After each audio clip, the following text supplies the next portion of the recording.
بسم اللہ الرحمن الرحیم۔ اللہ تعالیٰ ہر جگہ پر موجود ہے، کیا یہ جملہ بولنا درست ہے یا درست نہیں ہے؟ قرآن مجید میں اللہ تعالیٰ ارشاد فرماتے ہیں الرحمن علی العرش استویٰ، اللہ تعالیٰ کی ذات عرش پر مستوی ہے۔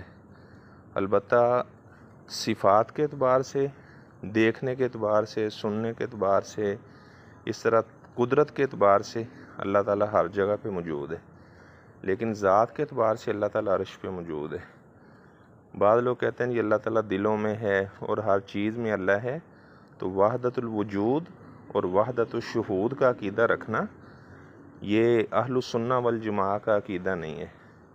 یہ کتاب و سنت سے منحرفین جو لوگ ہیں، ایسے لوگوں کا عقیدہ ہے۔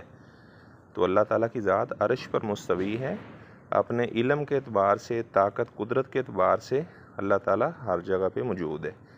جیسے قرآن مجید میں اللہ تعالیٰ ارشاد فرماتے ہیں ما یکون من نجویٰ ثلاثۃ الا هو رابعہم، جب تین لوگ بات کرتے ہیں تو چوتھا اللہ تعالیٰ ہوتا ہے۔ تو لوگ یہاں سے استدلال کرتے ہیں کہ اللہ تعالیٰ ہر شخص کے ساتھ ہے، اللہ تعالیٰ ہر جگہ پہ موجود ہے۔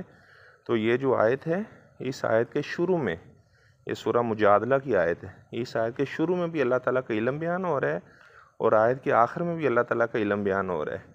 یعنی جب تین لوگ آپس میں بات کرتے ہیں تو علم کے اعتبار سے چوتھا اللہ تعالیٰ ان کے پاس ہوتا ہے۔ جو وہ بات کر رہے ہوتے ہیں ان کی بات اللہ تعالیٰ کے علم میں ہوتی ہے۔